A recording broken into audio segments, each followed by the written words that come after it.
recent years, the cybersecurity landscape has witnessed a significant shift towards zero trust architecture.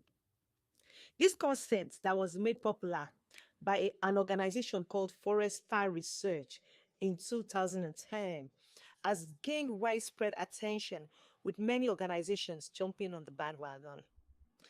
However, as with any emerging technology, the hype around zero trust architecture has led to misconceptions and unrealistic expectations. In this video, we are going to delve beyond the hype and explore the reality of zero trust architecture, its benefits, the challenges that comes with it, and what it truly means for organizations that are seeking to boost their security posture. Traditional security models rely on a perimeter based approach, where the focus is on securing the network borders and trusting everything that is within it. In contrast, zero trust architecture takes a more radical approach: never trust, always verified. What this means is that every user, every device, as well as every connection is treated as a potential threat, regardless of their location or affiliation. Now, let's look at the core principles of zero trust architecture. Zero trust architecture has four core principles, which are: one, default deny. What this means is that all requests are denied by default, and access is only granted when explicitly allowed. Number two, the second principle, least privilege.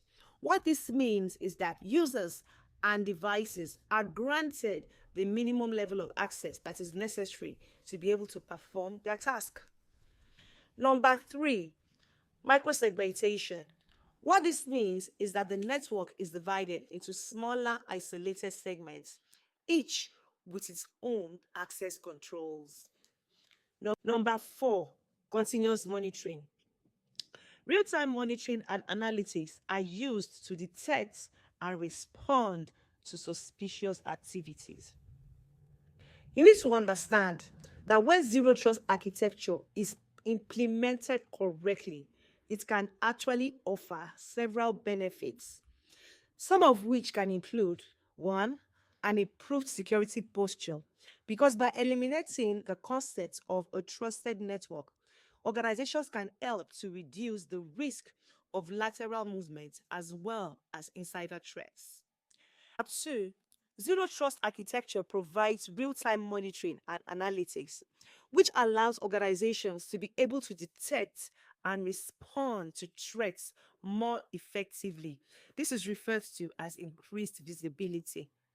Number three, zero trust architecture's focus on least privilege as microsegmentation actually allows organizations to be able to meet up with regulatory requirements as well as industry standards.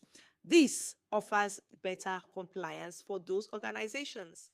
Now, number four, by limiting access and segmenting the network, organizations can reduce the attack surface and minimize the impact of the breach. Yes, zero trust architecture offers numerous benefits, but the truth is its implementation is not without challenges. Some of the common hurdles that organizations may face when implementing zero trust architecture can include: number one, complexity. You need to understand that zero trust architecture requires significant changes to existing security architectures, policies, as well as procedures. That can be a bit complex. Number two, implementing zero trust architecture can be expensive, especially for small and medium sized organizations. Number three, zero trust architecture's emphasis on authentication and authorization can lead to increased friction as well as decreased user experience. Now, the most important, number four, is the fact that a lot of organizations may struggle to find personnel with the necessary skills as well as the expertise to implement and manage zero trust architecture effectively at this time. Yes, zero trust architecture has been touted as a silver bullet, but the truth is, real world implementations are actually more nuanced. So, as an organization, I will advise that you focus on the following if you want to implement zero trust architecture. Number one, do a gradual implementation. You need to understand that zero trust architecture is not an all or nothing proposition. As an organization, you should start by implementing the principles in specific areas, such as cloud environments or high risk segments. Number two, zero trust architecture can exist with traditional security models. So I will encourage you to focus on integrating the zero trust architecture principles into your existing security architecture. Number three, zero trust architecture is a journey, it is not a destination. So, as an organization, I will advise that you prioritize your most critical assets and implement the zero trust architecture principles in phases. Number four, zero trust architecture is not a set it and forget it kind of solution.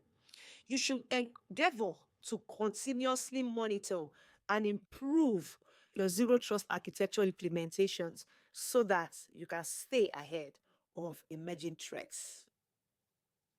Zero trust architecture is not a cure it all solution, but a shift in the way that organizations are approaching security. Yes, it offers numerous benefits, but its implementation is not without challenges.